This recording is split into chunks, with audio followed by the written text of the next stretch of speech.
Hello, I'm Peter Harding and I'm the President of UNESDA Soft Drinks Europe. The coming months are key for the EU packaging and packaging waste regulation.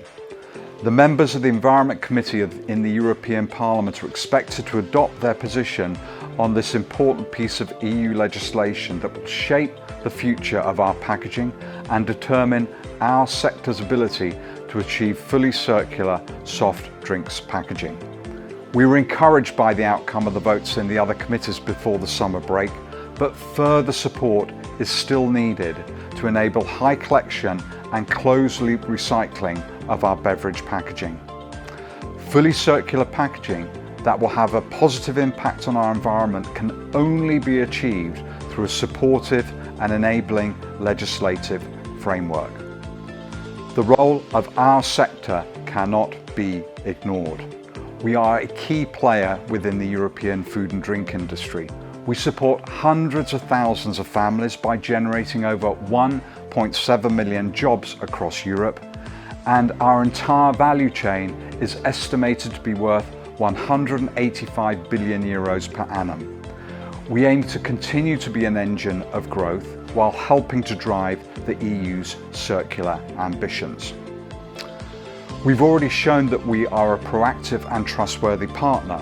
We've taken a leadership role and committed to making our packaging fully circular by 2030.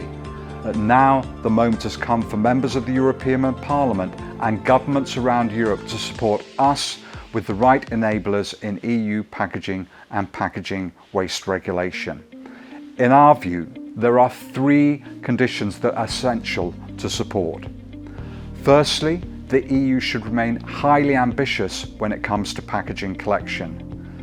This means that a wider rollout of deposit return systems, DRS, is fundamental. Around Europe, DRS has proven to be one of the most effective ways of increasing the collection of our beverage packaging. We cannot step back now to make these systems voluntary. If it is clear that a member state will not meet its EU collection targets, then it has to introduce DRS. Secondly, a high percentage of recycled PET that comes from our packaging is being downcycled into non-food applications. And because of this, our companies, and I'm particularly talking about the hundreds of SMEs that our sector is mainly composed of, are in a difficult situation to access the necessary amount of recycled PET to meet the EU mandatory recycled content targets. The only way to address this and make sure that our beverage packaging is recycled in closed loops is to grant a priority access right to feedstock for recycling to the obliged industry. Lastly, reuse should be properly assessed to be only put in place where it makes the most sense from an environmental and economic perspective. The best approach is to support reusable and recycling systems that are complementary. The EU cannot now suddenly force a change in path and disregard the fact that huge investments have been made in circular solutions that promote the collection and high quality recycling of beverage packaging.